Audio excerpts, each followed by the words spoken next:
सत्साई भगत जी। हाँ बड़े भैया, देखो इसका जो तरीका परमात्मा ने बताया है वो तो एक ही है कि वही पर नारी को देखिए बहन बेटी के भाव, कहे कबीर काम नाश का यही सहज उपाय। फिर भी भगत जी हमारे कर्म इतने बिगड़े हुए होते हैं जन्म जन्मांतरों के। गुरुदेव के वचनों के ऊपर होके भी हमारी नज़रें उन माता बहनों पे कुदृष्टि की तौर पे चली जाती हैं। मालिक को भी पता है इन सब बातों का भगत जी। अब उसका तरीका तो वही है जो परमात्मा ने बता दिया भगत जी। परमात्मा का ज़्यादा से ज़्यादा सत्संग सुनना, परमात्मा से हर बार दंडवत करके प्रार्थना करते रहना कि परमेश्वर आप दया करो, दास के विकारों को हरो परमात्मा। परमेश्वर आपके अलावा और कौन है, कौन शक्ति है जो मेरे इन विकारों को हर सकती है। और फिर आप भी कोशिश करो भगत जी, मन कभी इधर उधर भागने का प्रयास करता है तो परमात्मा का कोई मंत्र जाप करना, परमात्मा का सत्संग सुनना, या परमात्मा ने जो बातें कही हैं उन पे विचार करना कि भाई मालिक कहते हैं भाई, जो परमेश्वर की वाणी है कि भाई जो ऐसी जो हरकतें करते हैं तो परमात्मा ने बताया 70 जन्म उनके जो जन्म है वो अंधे गधे के होते हैं, कुत्ते के होते हैं। और बाकी भगत जी, यदि आपको अंदर से पश्चाताप भी होता है इन सब बातों के लिए तो ज़रूर परमात्मा रज़ा बख्शेंगे एक दिन, क्योंकि ये विकार इतने भयंकर होते हैं। इन विकारों से ब्रह्मा विष्णु महेश भी नहीं बच पाए। आप और हम तो दो कोटि के जीव हैं, लेकिन इस ज्ञान से, गुरु जी के आशीर्वाद से, और यदि हम टिके रहे इस मार्ग पे, यदि हम लगे रहे इस मार्ग पे, तो एक ना एक दिन परमात्मा जरूर हम पे धीरे धीरे दया बख्शना शुरू कर देंगे। लेकिन कोशिश हमने भी उतनी ही करनी पड़ेगी।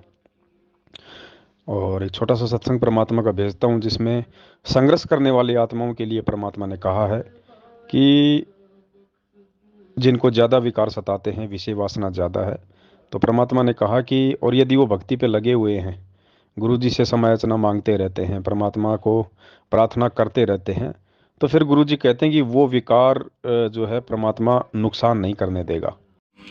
तो यहाँ परमात्मा कहते हैं कि कुरंग मतंग,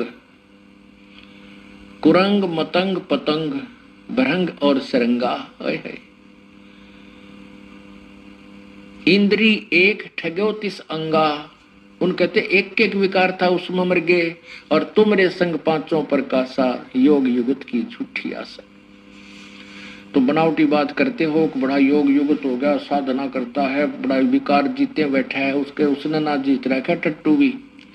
कहते हैं विकार मरे मत जानियो जो भूबड़ में आग। जब तक हम कभी परमेश्वर की शरण में नहीं आएंगे यो मन टेकन को दे जीवन। ये तो कबीर परमात्मा ही हमारी व्यवस्था ठीक रखेगा, हमारा प्रोटेक्शन करेगा। मन की तो बकवाद करने की आदत है, परंतु भगवान इसको लिमिट से आगे नहीं जाने देगा, क्योंकि उसको पता है कि ये कहाँ तक पहुंच सकता है और कितनी हानि पहुंचा सकता है।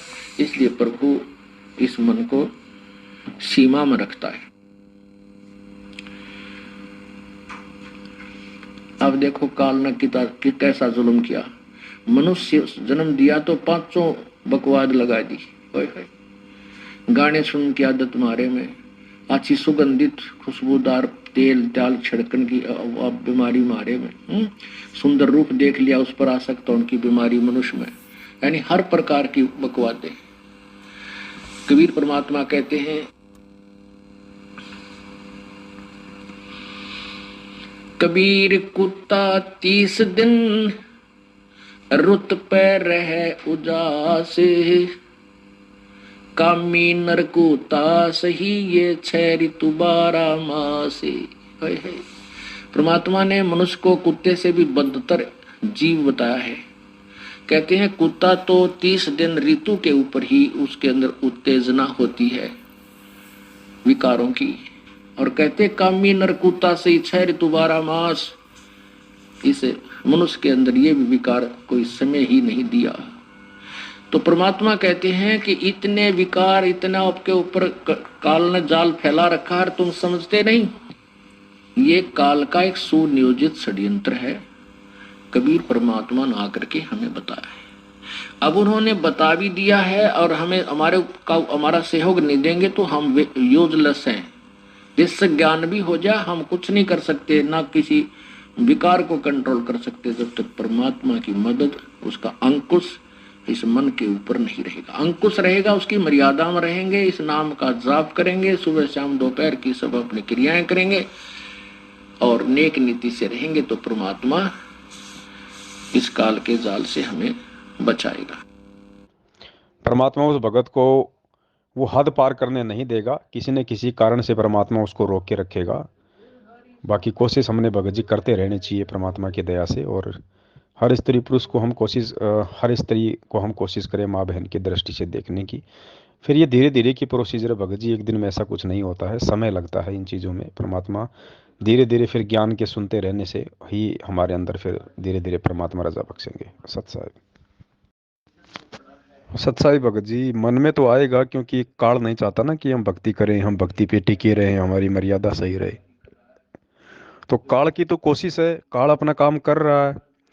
हमें भी तो परमात्मा ने ज्ञान दे रखा भगत जी, मंत्र दे रखे हैं, हम भी तो उस हथियार का प्रयोग करें। अगर काल अपनी रेंज का प्रयोग कर रहा है तो उसे काटने के लिए परमात्मा ने हमारे को मंत्र और सत्संग दिए हुए हैं।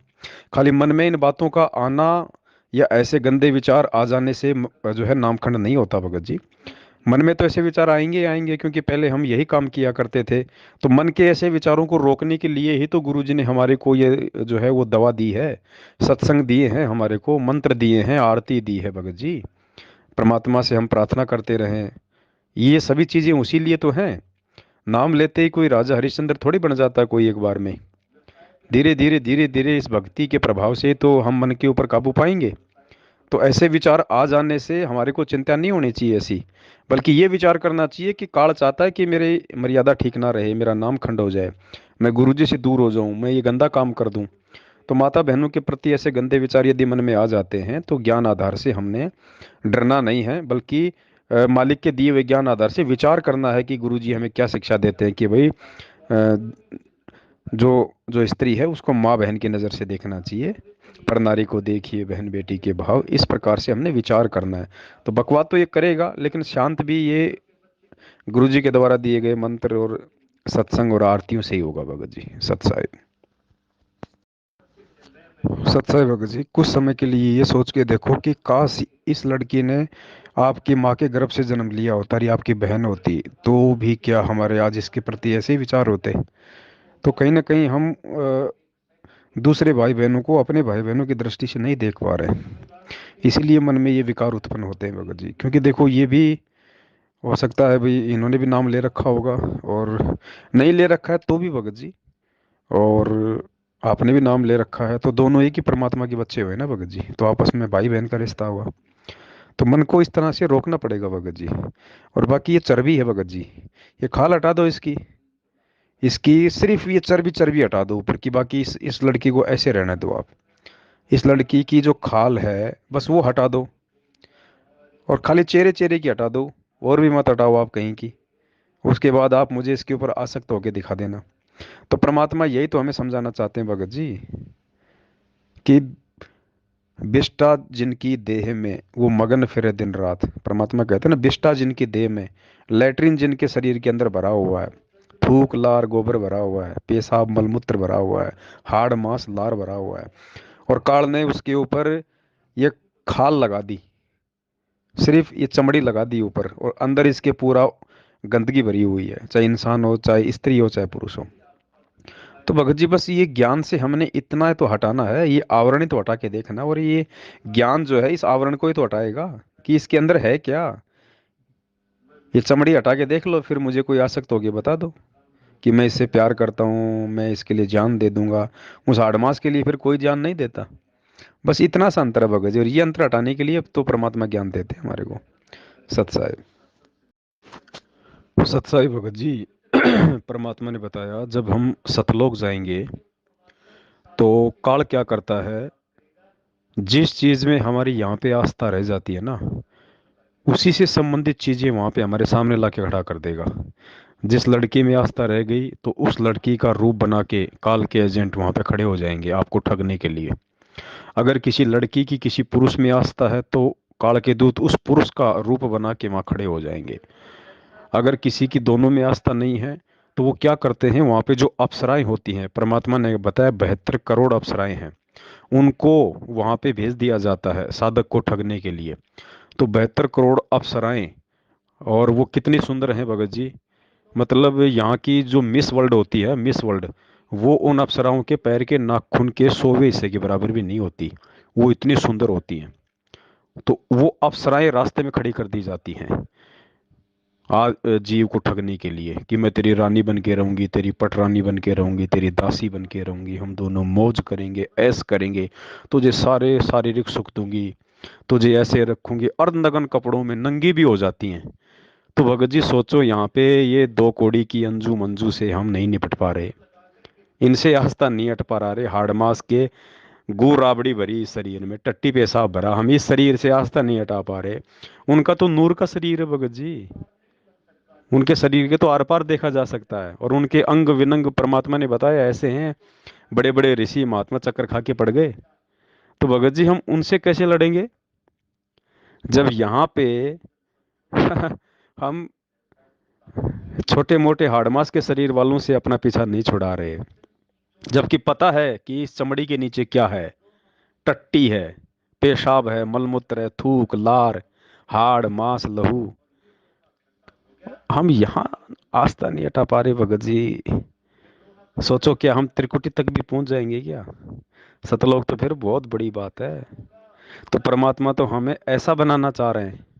तो सोचो अभी हमारे अंदर कितनी कमी है भक्ति मार्ग में, हमने कितना जो है ज्ञान को आधार बना के चलने की आवश्यकता है भगत जी।